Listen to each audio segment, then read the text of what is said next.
So one of the most important things you can do when you're talking user experience and accessibility is just follow some really simple rules around when you're adding content to any type of site, whether it's a SharePoint site or something else. First and foremost is about links and that. So again, you've got to understand that most people that have visual impairments use some kind of screen reader or some type of screen assistive device that helps it. And what that screen assistive device does is it actually looks at all the HTML, all the makeup of the page, and tries to pull out the relevant information. So one of the first things that you can do, and you should do anyway as part of any good practice on there, is if you have a link, is that you always do it the correct way. One, you want to make sure that you're using relative URLs. So instead of putting in an absolute URL to a new site, you do it relative. And so screen readers are actually going to read that a little bit differently and help the user understand that they're actually navigating into the site.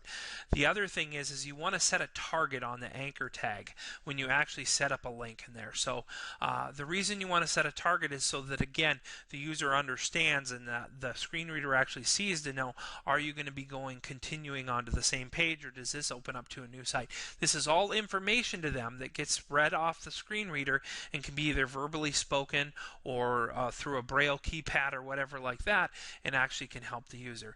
And the third one is the title. You want to make sure that it has a very descriptive title on the link and that it actually makes sense, and you don't want to do it. So you see right here we have home, about, contact.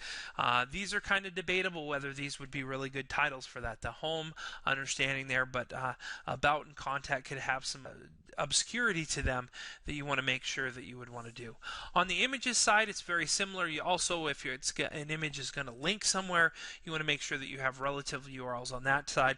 Probably the most important thing is making sure that you have alt text. And alt text is really have good descriptive text as an alt tag on your image. So not just this is a monkey or something like that, but actually explain what the image is for and why it's there and that.